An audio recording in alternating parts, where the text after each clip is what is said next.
பேசும் குகை. வெகு காலத்திற்கு முன் மிருகங்களின் ராஜாவான சிங்கம் ஒரு காட்டில் வசித்தது. அங்கிருந்த மற்ற மிருகங்கள் சிங்கத்தை கண்டு பயந்து வாழ்ந்தன. ஒரு நாள் சிங்கம் இரையை தேடி காட்டில் அலையும் போது ஒரு குகையை கண்டது. உள்ளே சென்று பார்த்தபோது அங்கு யாரும் இல்லை. நிச்சயமாக இங்கு யாரோ வசிக்கிறார்கள். அவர்கள் வரும் வரை இங்கு இருந்தால் எனக்கு ஒரு நல்ல விருந்தே கிடைக்கும் என்று தனக்குத்தானே சொல்லிக்கொண்டு அந்த குகையில் நிமிர்ந்து உட்கார்ந்து காத்திருந்தது.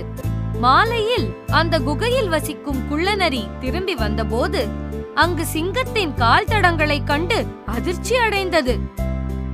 இப்போது உள்ளே போனால் நானே அபாயத்தை வரவழைத்தது போல் ஆகும் என நினைத்தது.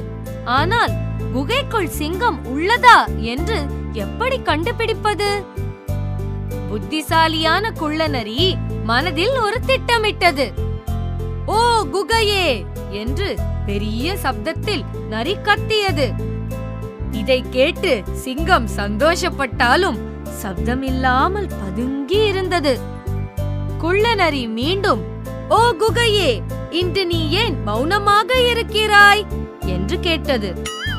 நரி குகையிடம் பேசுவது கேட்டு அதிசயம் தோன்றினாலும் சிங்கம் பேசாமல் இருந்தது. அப்போது நரி, அன்பு குகையே, உனக்கு என்ன ஆயிற்று? எல்லா நாளும் நான் வீடு திரும்பும் போது வணக்கம் சொல்லுவாய். என்னிடம் கோபமா? என்னிடம் பேசாவிட்டால் நான் திரும்பி போகிறேன் என்று சொல்லியது. இதை கேட்ட சிங்கம், ஐயோ, நான் உடனே ஏதாவது செய்யவில்லை என்றால் என்னுடைய உணவாக வேண்டிய நரி தப்பித்துச் சென்றுவிடும். ஒருவேளை என்னை கண்டு பயந்துதான் குகை பேசாமல் இருக்கிறதோ என்று நினைத்தது. ஏதாவது பதில் சொல்லி அவனை உள்ளே கூப்பிட வேண்டும் என்று நினைத்து சிங்கம் கர்ஜித்தது. சிங்கம் ஏதாவது பேசுவதற்கு முன்னரே நரி அங்கிருந்து ஓடிவிட்டது.